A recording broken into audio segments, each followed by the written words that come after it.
Good evening. I'd like to call to order the regular meeting of the City of Oxnard Planning Commission scheduled for Thursday, August the 1st, 2024 for 6 p.m. And it is 6 p.m. Let's see, let me just do some quick housekeeping. The public may view the meeting from home on the city's websites or on Spectrum Channel 10, Frontier Channel 35, or on the city's YouTube website. To participate in the meeting, the public may provide comments to the Planning Commission via email, which is on the website, no later than 3 p.m. on the day of the meeting or through the city's website, and that is also in the agenda and it's also on the website. Or they can call the Planning Division office. Additionally, those wishing to speak can dial the phone number listed at the bottom of the agenda or the screen and follow the instructions to access the meeting and press *9 to raise your hand indicating your intent to speak on the agenda items. Or you can just attend the meeting and speak in person. Madam Secretary, can we get the roll call? Commissioner Lopez. Here. Commissioner Nash. Here. Commissioner Scholke. Here. Vice Chair Dr. Stewart. Present. We have a quorum. Thank you. Commissioner Nash is going to lead us in the Pledge of Allegiance. And before we start, ladies and gentlemen, let's give a word of thanks.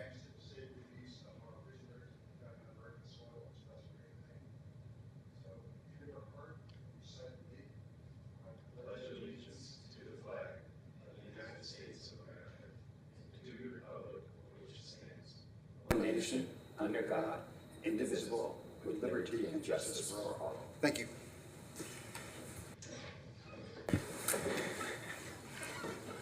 All right, we are on item number C.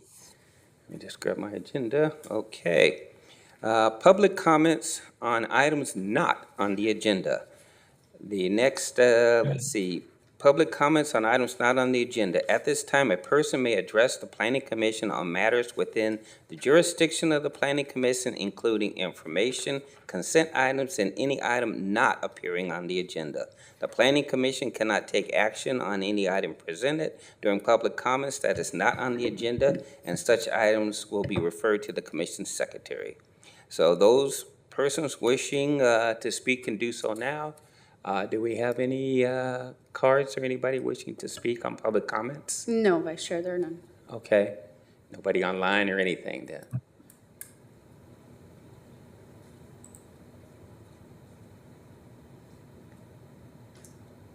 Probably not. Okay.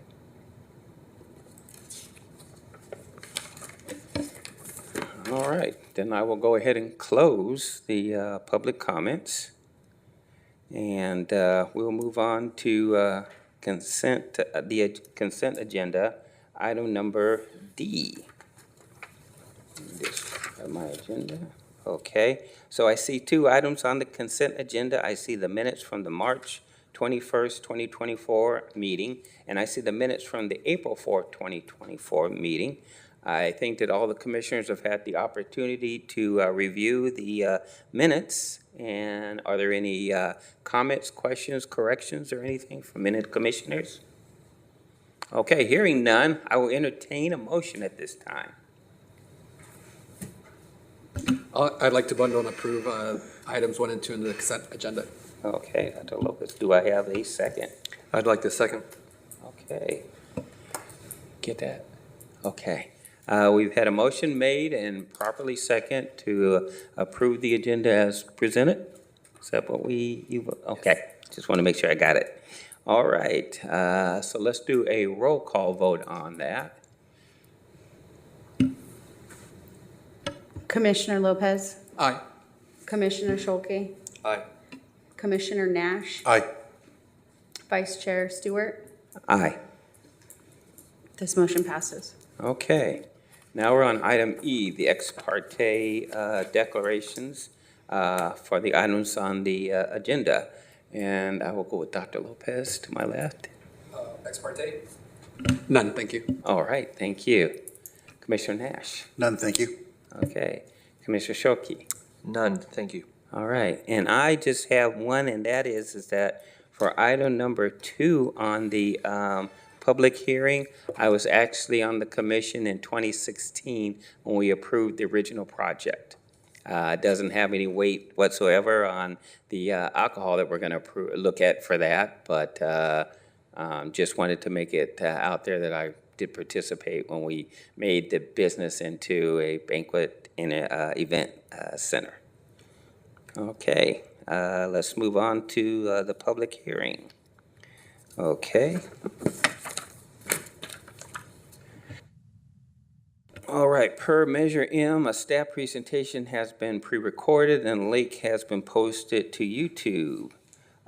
We have project name, General Plan Conformity for the Edison Grant of Easement, Planning and Zoning Permit number 24-625-02, General Plan Conformity Determination located at 1101 Viewpoint Drive. A request that the Planning Commission adopt a resolution affirming that the grant of an easement for utilities on a portion of the 1101 Viewpoint Drive is consistent with the Oxnard 2030 General Plan and is not a project for purposes of the California Environmental Quality Act, CEQA, 15061 subsection B, subsection 3, and section 15378, filed by Cynthia Terry on behalf of the Southern California Edison, and the address and so forth is in the report. City staff is Daniel Hoke. And do you have any comments, or do we have anything from anything? I Staff? have nothing to add prior to the item. Okay, all right. Do we have any representatives that want to speak to that? Okay.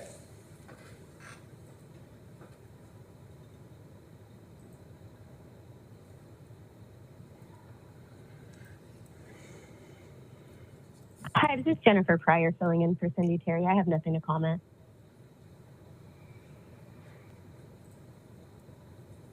Okay, go ahead.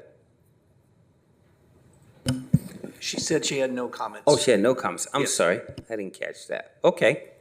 Well, seeing none, nothing from staff, then we'll go ahead and go to the public comments for this agenda item. Do we have any speakers or any speaker cards for this?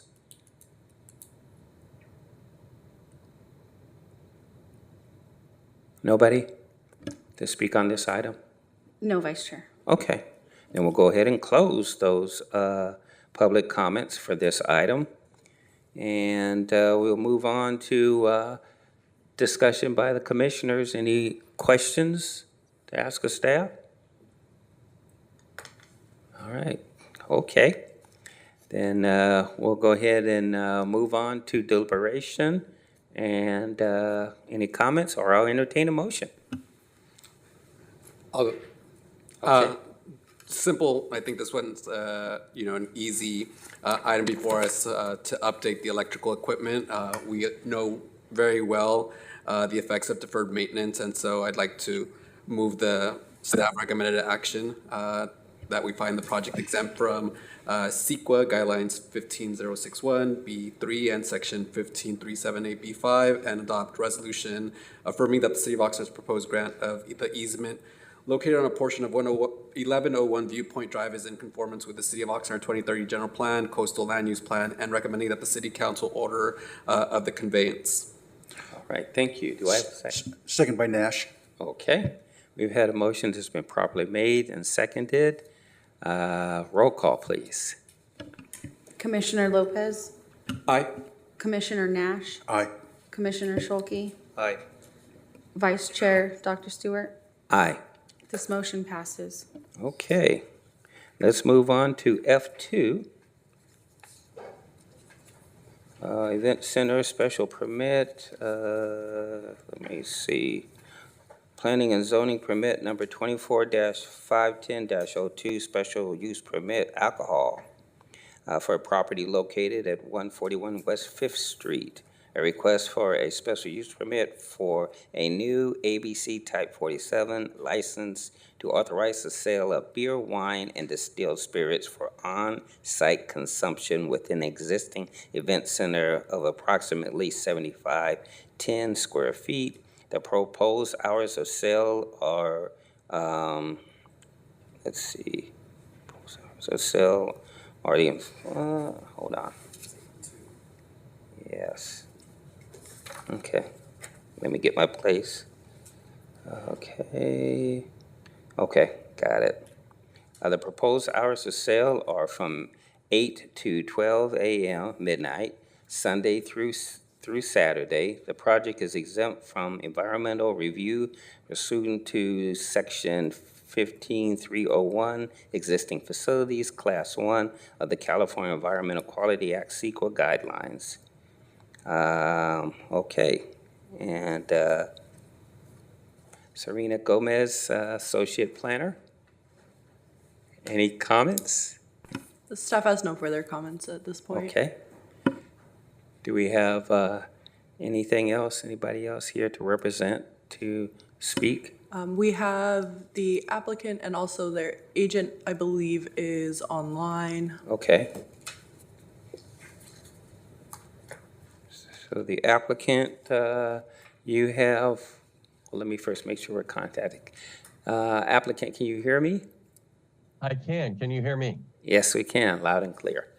You have 15 minutes to make any kind of statement that you'd like to make. Okay. Well, thank you very much. My apologies for not being able to attend in person today. I came under the weather, so I appreciate the fact we're able to participate virtually. I do want to say for the record that we concur with the staff's recommendation and do agree to all of the conditions of approval that are presented to you today. This event center has been operating now since last year, and the owners have spent a lot of money creating an excellent venue. If you haven't had a chance to visit it, it is a really excellent place, and I know that's become very popular with the residents of Oxnard to have weddings and other types of celebrations there. Alcohol service has been going on at the venue since it opened. The nuance here is that now the actual owner of the facility and the owner of the business will be actually holding the alcohol license. Previously, they were hiring a third-party catering company, and that's really the big difference here. With that said, I do concur and agree to everything, and I don't have any further comments at this time. All right, thank you. Commissioners, do you have any questions or comments? Commissioner Nash. I did submit one question prior to the meeting, because I just found it kind of shocking that the crime rate, which the report says is significantly higher, it is in fact orders of magnitude higher. So I would just like a brief explanation of what's driving to have such a high crime rate. And I believe, Commissioner Nash, Scott Swinson is available to provide those additional details.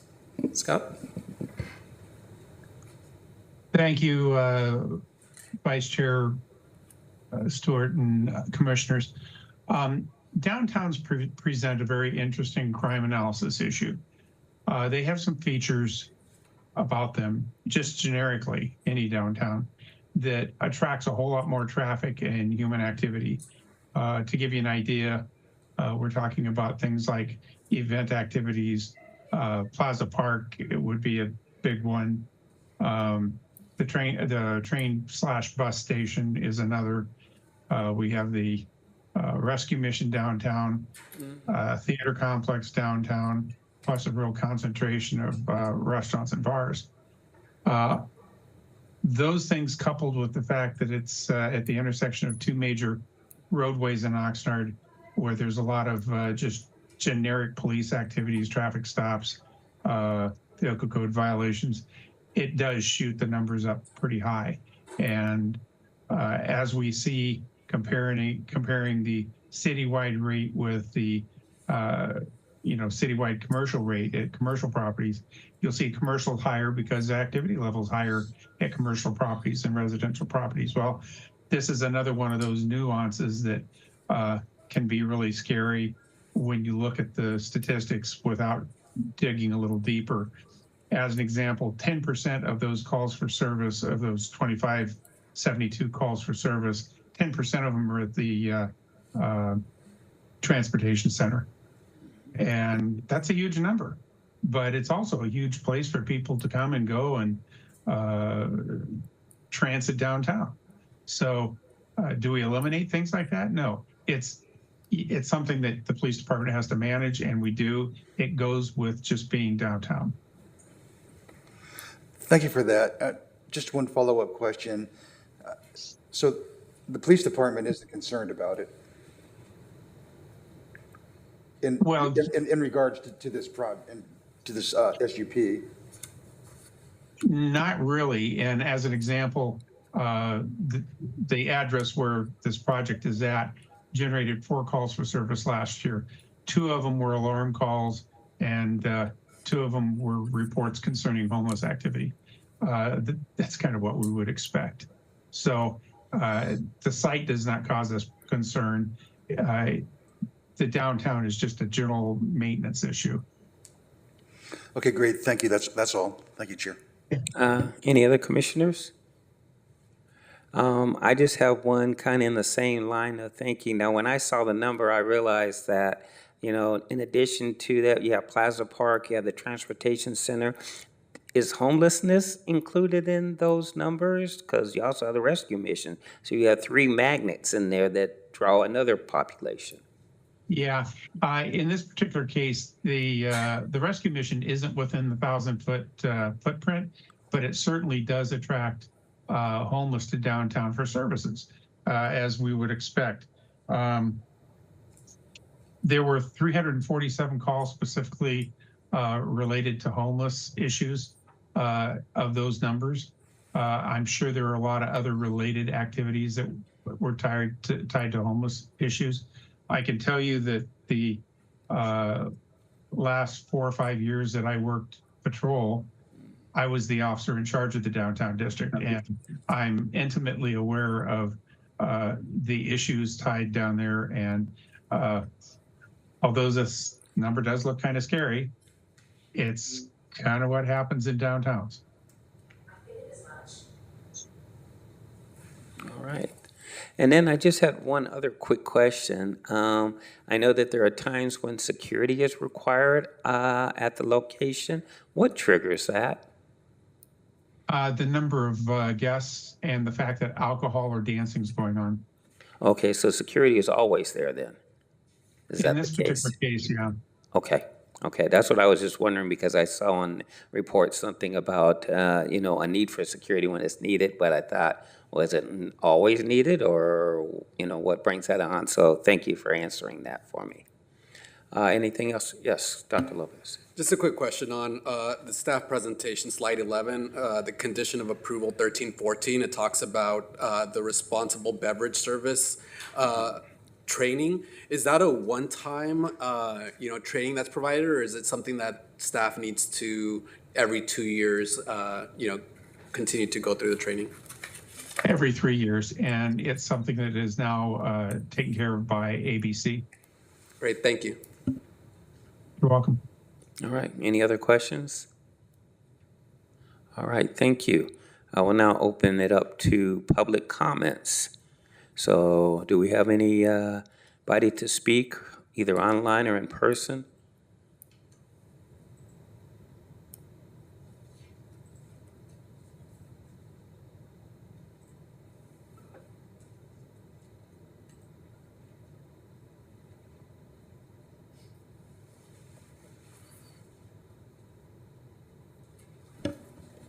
No, Chair.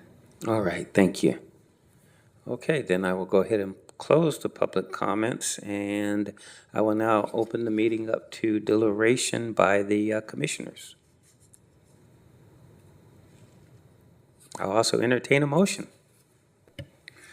I will move that we accept the staff's recommended action. Second. All right, so I have a motion that has been properly made and seconded. Any other discussion related to the motion? If not, let's do a roll call. Commissioner Nash, Aye. Commissioner Lopez, Aye. Commissioner Scholke, Aye. Vice Chair Stewart. Aye. This motion passes. Okay. Let's move on to item number F3. Okay. The Lockwood 3 Apartments, Planning and Zoning Permit number 22-500-04, Special Use Permit. Planning and Zoning Permit number 22-535-03, Density Bonus. And Planning and Zoning Permit number 22-570-01, Zone Change. Property located at 2151 Lockwood Street.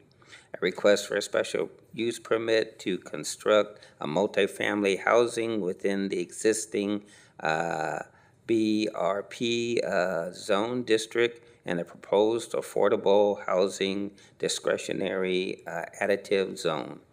Approval of a zone change to adopt the proposed affordable housing discretionary additive zone.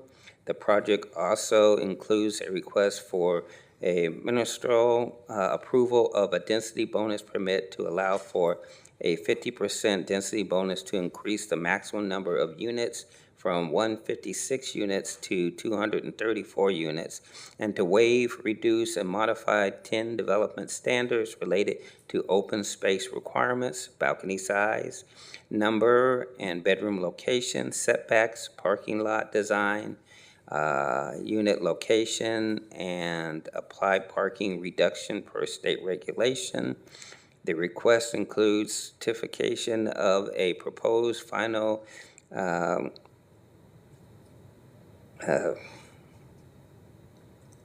what's that? I lost my place. Oh, here it is. Final initial study, mitigation, negative declaration, and adopt of the mitigation monitoring and reporting program, which has prepared pursuant to proposal of the California Environmental Quality Act and CEQA. And okay. So do we have any comments from staff? Vice Chair Dr. Stewart, I do have a couple of items. First, we did receive some questions from one of the commissioners. And I had mentioned that I would prepare a few slides just to kind of highlight that information. So Diego, if you can hear me, if you could bring up the supplemental presentation for the Lockwood project. It's just 2 quick slides. There we go. So one of the questions asked about existing and proposed bicycle facilities, as well as schools in the vicinity of the project. So shown on this slide is an excerpt of our bicycle and pedestrian master plan, which identifies all of the existing and proposed bike facilities, as well as the different levels that they will be. So class 1, the class 2, which is the striped bike lanes, and then class 3, which is the kind of on-road or on-street bike lanes. As you see here, the project is located on Lockwood Street. Currently, it shows it as proposed. However, one of the prior Lockwood projects approved by the Planning Commission, Lockwood 1, is conditioned to provide or actually stripe the class 2 bike lane along Lockwood Street. So that would essentially change that from being proposed to existing. So there will be a class 2 bike lane along Lockwood Street, and then there's existing class 2 bike lanes along Rose, as well as Gonzalez, and then portions of Rice. So that just kind of highlights the existing bicycle facilities, and then the schools are identified in yellow there. And the next question had to do with the existing bus stops and routes that are near to the site. It's a little hard to see, but the first image, the little red dots are the existing bus stops, at least in that nearby vicinity. There's also some additional bus stops along Rice, but these are the ones along Gonzalez and Rose, which would be probably closest to this facility. Generally, they're all within the kind of half-mile distance, which is kind of the accepted standard for what is considered to be walkable. And then the second slide shows the routes, and obviously that's part of the much larger kind of Oxnard network, but this just shows the ones that are in that vicinity. And there's also a question regarding sidewalks, why we don't have a exhibit specifically for sidewalks. This project does have a sidewalk along its frontage. There is a segment, I don't know if it's kind of hard to see here, but a segment where the old t-shirt warehouse is, where there is a segment of sidewalk missing. However, the Planning Commission previously approved the CarMax expansion project on that site, and as part of that project, they would be building out the sidewalk along that frontage. So that would give a full, complete sidewalk from this project site all the way to Rose, and then there's the sidewalk going south down to Gonzalez, which is existing. And that's it in terms of those comments. We also did receive 2 comment letters prior to this. The one that we received today from the Lazo Jury firm. Staff has taken a look at that letter. Many of the items that they raised were addressed in the response to comments in the final MND. There was one new comment that I did just want to highlight, which they reference compliance with the number of required affordable housing units. They reference the full amount as the 20% required affordability for the additive zone. However, that is currently based on the base number of units. So the project does comply with the total number of units. So I believe the base number is 156 is the base number. And so that's what the percentage is based on, not the 234. So again, the project is in compliance, and the other issues that they brought up were addressed in the response to comments, which were provided in the EIR or in the MND. And then we did receive an additional comment letter from Caltrans. And again, they reference the providing facilities, bicycle lanes and those type of things in the vicinity, which, as you see here, generally are already existing, or will be provided by projects which have already been approved and are under construction in the case of Walkwood 1, and are going through our permit process in the case of the CarMax expansion. And one other item I wanted to address was in the resolution for the zone change. There is one item which we would like to modify, where, sorry, let me grab it. On page 3 of the zone change resolution, there's a reference to an addendum to the mitigated negative declaration, when that should just be the mitigated negative declaration. And that's in the resolution for the zone change provided in the staff report. And with that, that concludes my additional items. We do have our CEQA consultant, Michael Houlihan, on the line, who worked on preparing the MND. He is with ESA, and then the applicant does have a presentation. Okay. Why don't we go ahead and let the applicant do the presentation, and we can ask questions after that point. So you have 15 minutes to address the commission.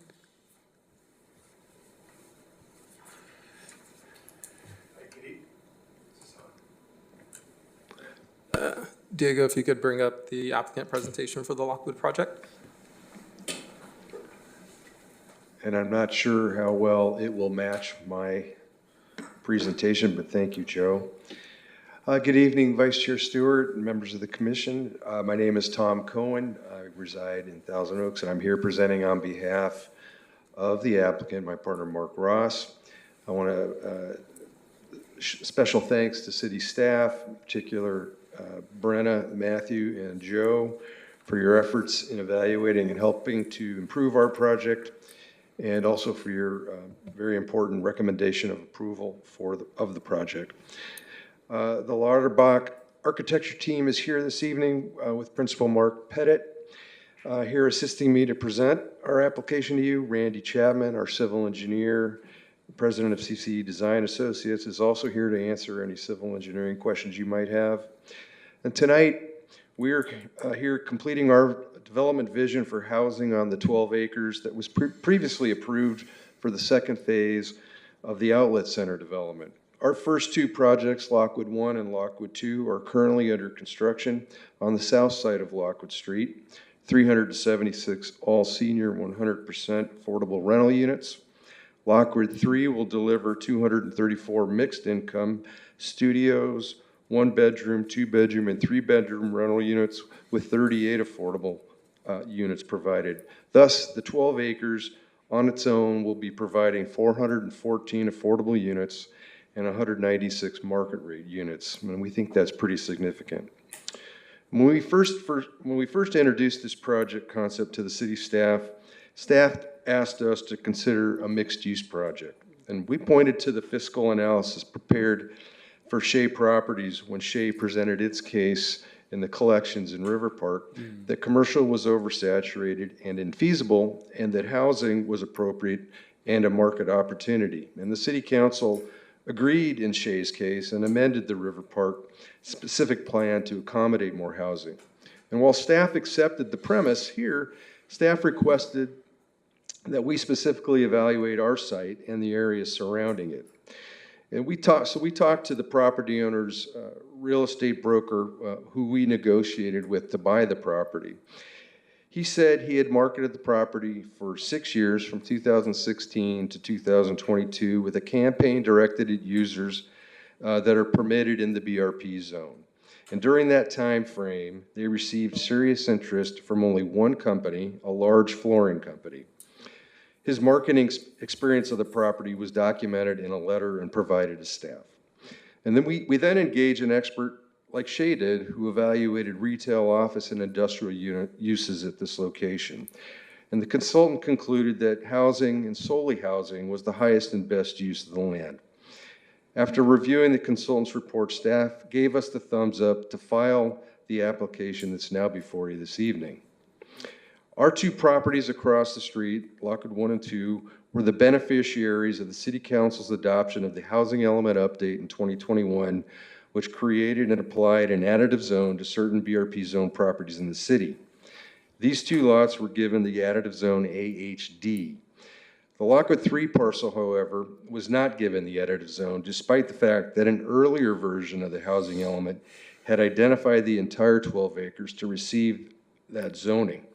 And the reason the additive zoning was not applied is that at the time, an application was pending in the planning department for a hotel development. And so staff and the city's housing element consultant could not rely on this parcel as a site that would or could reasonably be expected to provide affordable housing in the future to meet the city's RHNA requirements. With the hotel project now defunct, it is wholly appropriate to bring housing back to the property and apply the AHD additive zone to this Lockwood 3 parcel. I want to hit on the project's adherence to the city's general plan policies to provide affordable housing, to develop on infill sites, to incorporate sustainability principles, which this project does in many substantial ways, and is effectively a horizontal mixed-use project in that it is adjacent to the outlet center. With Cal Lutheran, we've got Sakioka Farms, Amazon, Arctic Cold Storage, and other jobs and services nearby, easily walk to or bike to. As you saw, bus stops and routes within easy walking distances, thereby reducing VMT and GHG emissions. All goals the city has indicated are valued and high on the list of priorities. And the last item before I turn it over to Mr. Pettit, our project has been through 2 DAC reviews, and we've agreed to all the changes asked for by staff. We're upgrading sewer lines far off-site, as well as sidewalks that are currently in place. We're improving the views from the US 101 with a substantial 30-foot buffer. And any potentially significant environmental impacts identified in the M&D, we're mitigating to levels of insignificance.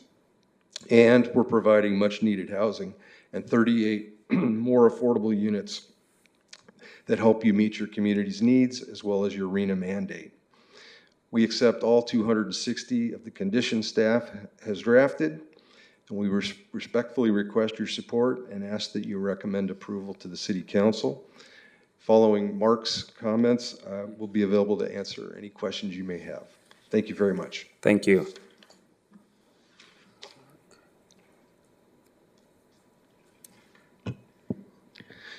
Good evening, Chair, Planning Commissioners. My name is Mark Pettit. I'm Managing Architect with Lauterbach and Associates Architects here in Oxnard. And good to see you all again, especially you, Chairman Stewart. Good to see you.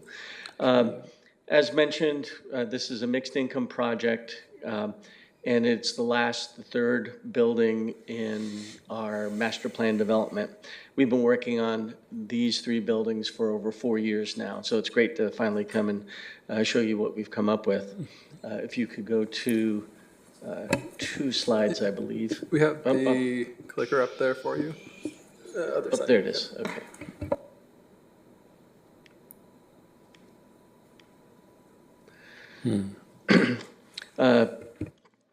So the project, as was mentioned, is close to major employers, the hospital, medical, and close to quite a few shopping centers. Our concept here is to have a design of the area that's interconnected by a series of walkways, green belts, and this project, along with the other projects, has a significant amount of amenities.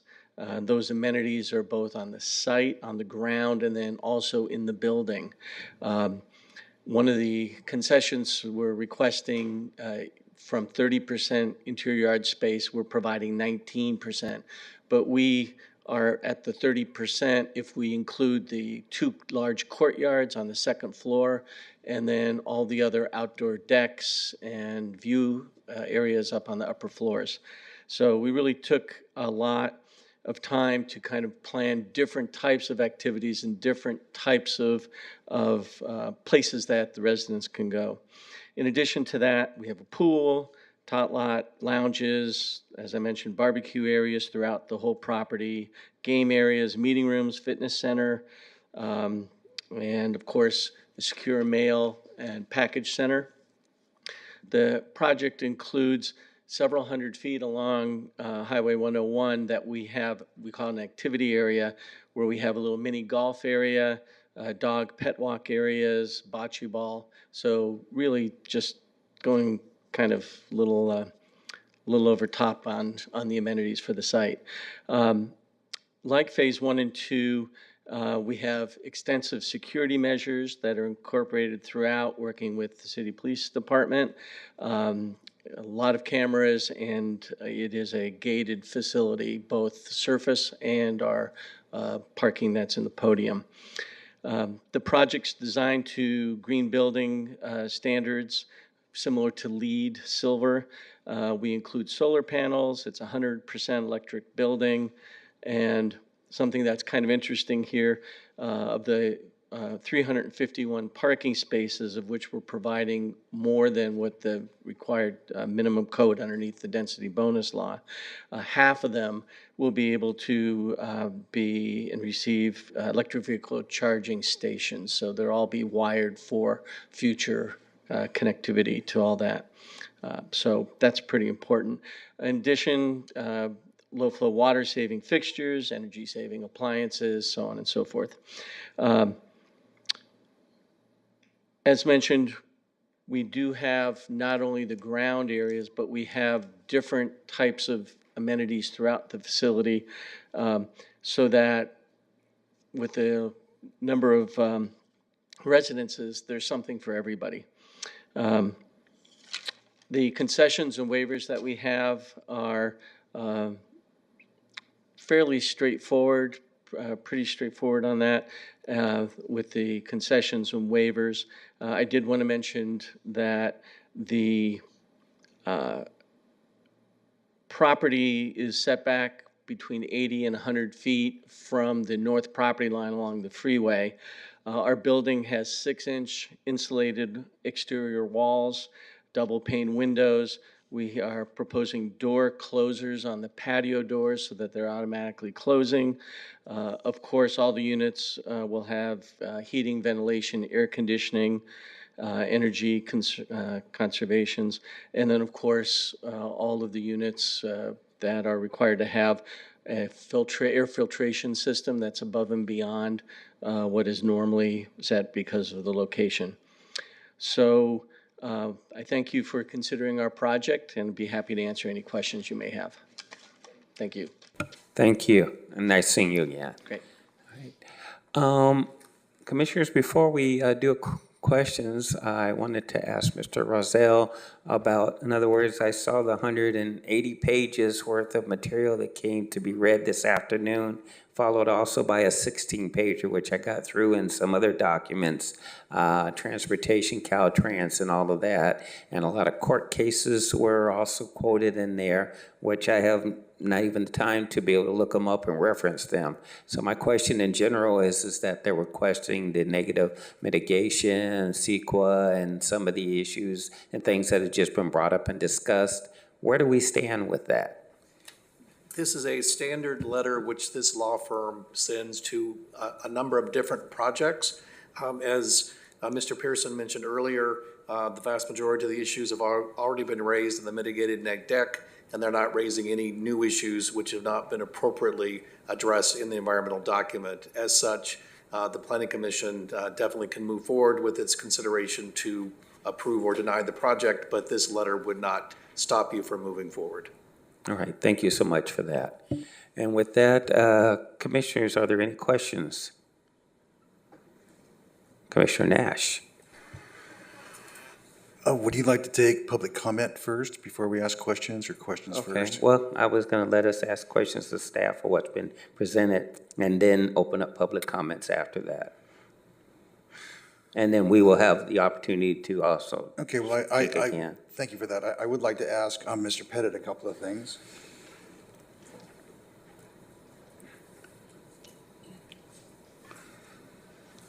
You addressed EV chargers, so I appreciate that. Did you explore the possibility of putting in canopy solar over the parking area? The possibility? We have extensive roof areas that should be more than enough to deal with what we want. We wanted to kind of keep the kind of coverage down and provide for more trees throughout the property. And sometimes the solar carpets limit that. You mentioned that it was 100% all-electric building. Does that mean no natural gas? I really appreciate that, so thank you. Really, I just had two minor items, and I'd like to get some feedback from you.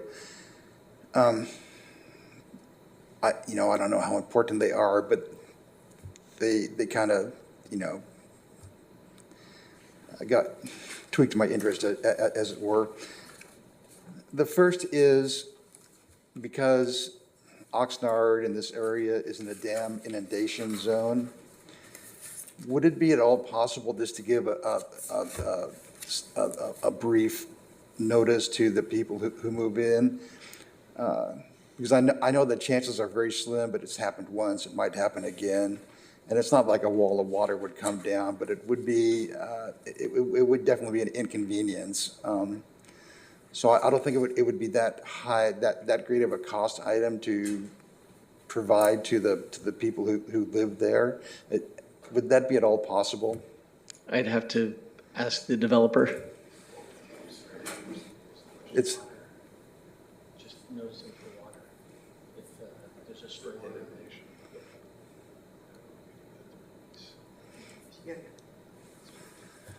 So that would be something that we could probably add to the lease, so that everybody knows that would happen potentially. yeah, I think it's more of a CYA sort of thing where you're protecting yourself, but you know, people can't come back and say, well, I never knew this could happen. Right. But like I said, it happened once, it might happen again.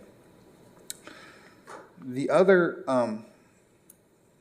item of concern to me was the fact that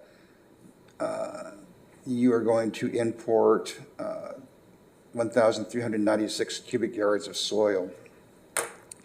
And I always go back to the report that at River Park, they accepted 18,000 cubic yards of soil from a contaminated site in Santa Barbara, and it got spread over River Park. And I don't want to see that happen, you know, ever again here in Oxnard. So We don't either.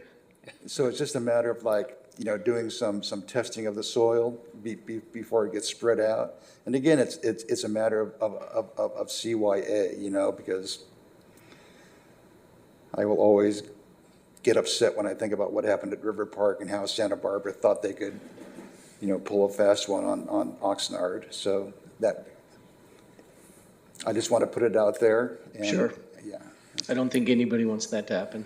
Okay, that's all. Thank you. Thank you.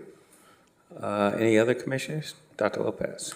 Couple questions. On the density bonus waivers, number 2, it says allow for a reduction of the front setback 30 feet to approximately 6.5 feet, you know, a loss of 75%. Appreciate the note saying that on the north side, the setback is 80 to 100 feet. The 6.5, is it from the street or is it from the public sidewalk? So this is a little bit of a different property than typical. Our property line is actually the center of Lockwood. It's a private street. So we have based on the code, we have, you know, quite a bit more. But it's from the back of the sidewalk and it's a corner of the building. Our building, if you saw the plan, is on a skew to the property as it kind of curves. So that's at its narrowest point, and then it widens out quite a bit more than that. The front is also extensively landscaped, and we have little parklets in the front of the building. Great. And one question to staff and then one more to the applicant. On condition 69, and I think that this maybe speaks a little bit to the letter we got from Lazo and Drury earlier this afternoon. But condition 69, how is the enforcement of the MERV 14 or better filter, you know, followed up or just enforced? Yeah, so Commissioner Dr. Lopez, so this condition is required to be incorporated into the building plans. So when it goes through the building permit process, it is required to have this note on there, and then it is confirmed during the inspection process. And then generally, it's on the property owner to ensure compliance with this condition ongoing. Okay, great. And then right underneath that, it said the developer, sale, and/or rental representative shall provide notification to all affected tenants, residents of the potential health risk from US 101. How many units do you anticipate are affected? Well, there's about 48 units, something like that, that directly face onto the freeway and as they turn the corners. So a relatively small percentage considered, but it's a standard notification. Thank you. Any other questions from any other commissioners? Okay, hearing none. Great, thank you. And thank you. I will now open up the public comments if anybody wants to address the commission on this item on the agenda. Do we have any speaker cards or anybody online? We did have a request, Vice Chair Marjan Albobo. He appears to be on the line. Okay,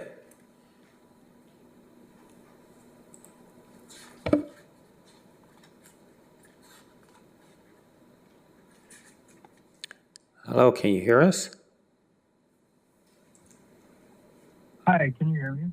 Yes, we can. So you have 3 minutes to speak in public comments. Sounds good.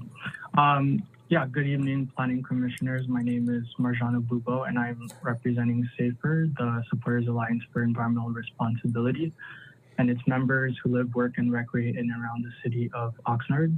We submitted comments for the proposed Lockwood 3 project and maintain our position that the project cannot proceed as is. I'd like to highlight just a couple of reasons as to why the city must prepare additional review before proceeding with any approvals. First, the project's affordable housing designation, we believe violates the city's affordable housing zoning requirements. Here, the applicant is requesting the zoning change to incorporate the affordable housing discretionary zone while retaining the underlying business research park zone.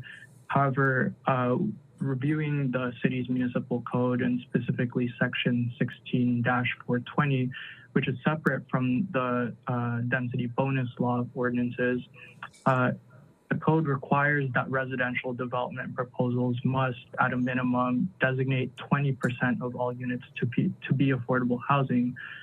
There's nothing in the code that discusses that the analysis should be based on the base number of units rather,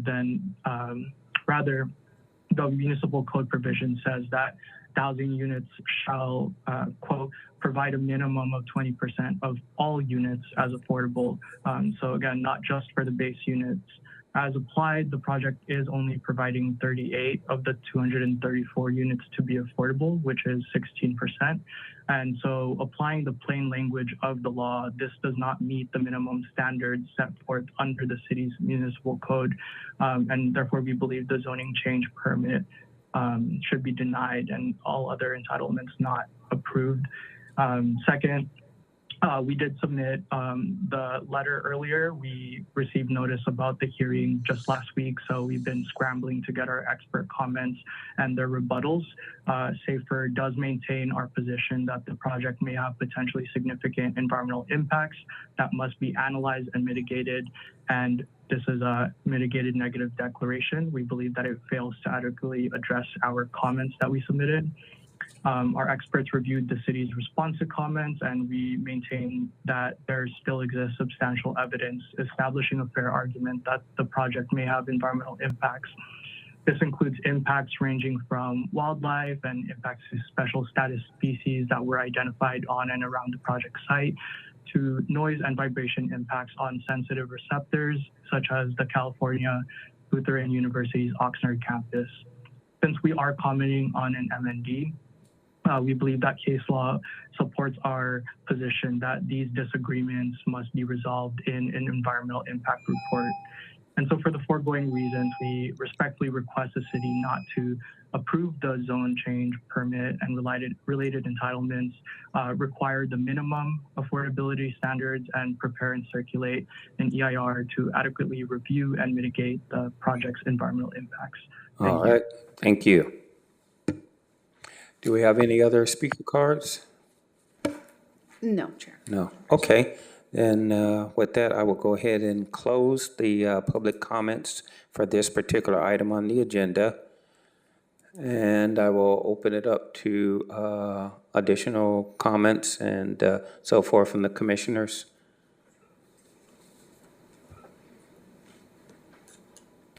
Commissioner Nash. Thank you, Chair. I guess I'll go first.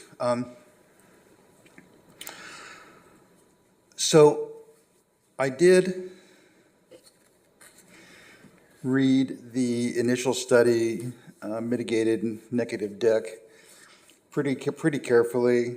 I feel that was the proper determination.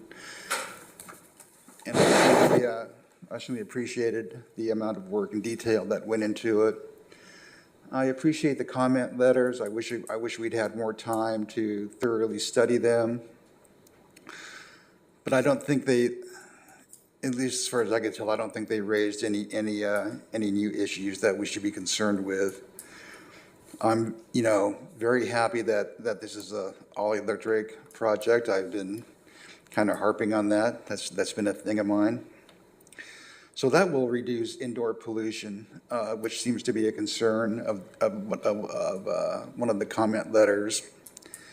I also think that as we transition to a electric transportation system, that the pollution from the 101 will continue to decrease over the years, and that decrease will probably accelerate as we move into the future.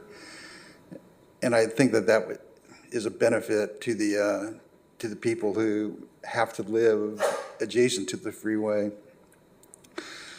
So I hope that the project team does include a little notification to the prospective tenants about, the however small risk of dam inundation, and also that they conduct the required test on whatever soil that they import, because I would hate to see contaminated soil from the Teal Club specific plan project just make its way up the road to to this project. So I'm prepared to support this, and that concludes my comments. Thank you. Any other deliberations from any other commissioners? Yes, Dr. Lopez. I certainly echo and sign on to Commissioner Nash's remarks there. Appreciate the Department of Transportation letter emphasizing the pedestrian, bike, and transit safety. It's something that this commission has always, I think, centered, elevated in our decision making, to prioritize and center just public safety, as well as the concerns in the letter on behalf of SAFER that we received earlier today. And, the comments that were brought up, the silver lead requirement, pre-wired for the electrical vehicles. I think that is an excellent location for this project, just given the proximity. You made reference to Cal Lutheran University and its students, the hospital. I know that Sakioka Farms, Amazon, plenty of Kaiser and other health offices all along that area. And so, I'm sure and I hope that it will be attractive to those individuals who work so nearby so that they can either bike or walk to school. Not school, but to work. So like Commissioner Nash, also prepared to support the item. All right, thank you. All right. I guess I too can just say that, I like the idea of the solar. And the thing that really gets me is these are apartments, not condos, not homes, but apartments. And so I think that it's, it's fabulous. Electric buildings, no gas, the charging stations, which again, these are apartments, but they have charging stations. And then I'm always supporting low income and low income housing. And I think that it's critical that we continue to have that because we do have that population here, and we probably have the highest number of arena numbers are higher than any other city in this county.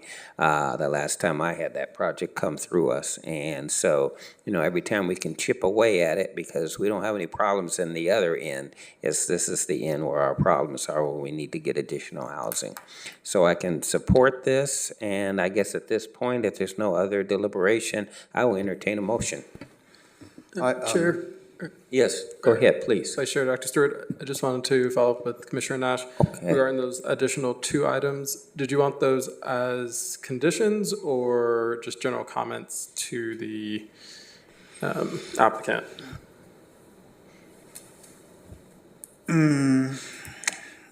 I think that we can trust the project team to carry out what was said here tonight, so we don't have to condition that. Chair Stewart, if I could also address the affordability issue, I think it's important to put that on the record. So there's been substantial internal analysis about the affordability issue, and we had very spirited discussions about that, and also working with the applicant team. Based on the city attorney's office interpretation in consultation with city management, the housing department, the 20% requirement does not include the density bonus units.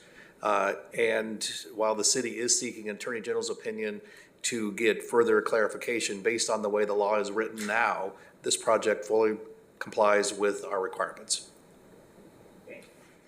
Thank you for that, because that was something on my mind, as I talked about the low income and low income. But I do recall, reading the comments that were expressed about those numbers and that perhaps they weren't calculated correctly, so thank you.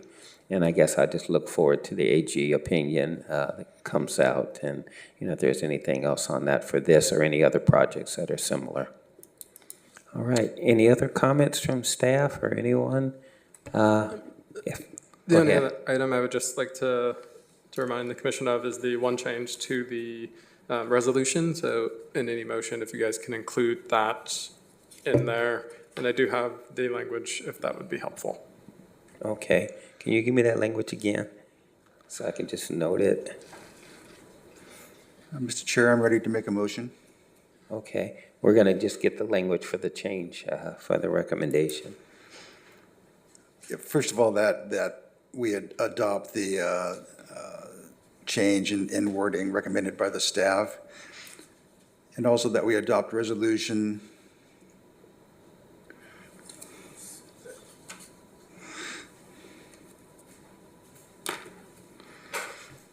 So I just noted in there that essentially in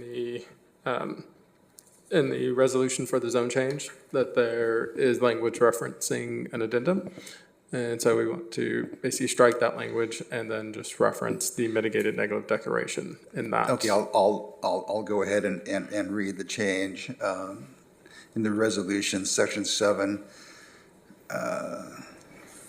In recommending adoption of this resolution for the zone change, the Planning Commission finds and determines the project is in compliance with the California Environmental Quality Act because a mitigated negative declaration was considered by the Planning Commission in accordance with the California CEQA, determines that the project will not have a significant impact on the environment as identified and discussed in MND 24-01. Do I need to read the whole thing, or is that sufficient? I believe that would be sufficient. The rest is as it currently is in the report or in the packet. Very, very good. Incorporating that change and also adopting Resolution 2024-XX, recommending that the City Council adopt final initial study / mitigated negative declaration number 24-01 for the 2151 Lockwood Street, Lockwood 3 Apartments. And there's some additional language. Also adopt Resolution 2024-XX, recommending that the City Council approve planning and zoning permit number 22-570-01, zone change subject to certain findings and conditions, and adopt Resolution 2024-XX, approving planning and zoning permit number 22-500-04, special use permit, and planning and zoning permit number 22-535-03, incorporating a density bonus subject to certain findings and conditions. And I think that's everything. I think so. All right, do I have a second? I'll second, Chair. Okay, so we have a motion that's been properly made and properly seconded. Is there any discussion on the motion? If not, roll call, please. Commissioner Nash. Aye. Commissioner Schulke. Aye. Commissioner Dr. Lopez. Aye. Vice Chair Dr. Stewart. Aye. This motion passes. All right, thank you. Let me get my agenda. So much paper up here. Okay. All right, let's move on to no study sessions or reports. So Planning Commission business. Anybody, any commissioners have anything that you want to present? Dr. Lopez. Without objection, I'd like to adjourn our meeting this evening in honor of our Planning Commission Chair Rejo's father, Rudy, who passed earlier this month, as well as a longtime city employee, I believe Assistant City Clerk Lynn McGraw, who is also a friend who also passed away a couple weeks ago. So just heartfelt condolences to both families. Yes, thank you. Okay. Community development staff updates. Commissioners, we have no additional updates. Our next meeting is August 15th, and that's it. With that, if there's no other comments, the meeting is adjourned. Thank you, everyone.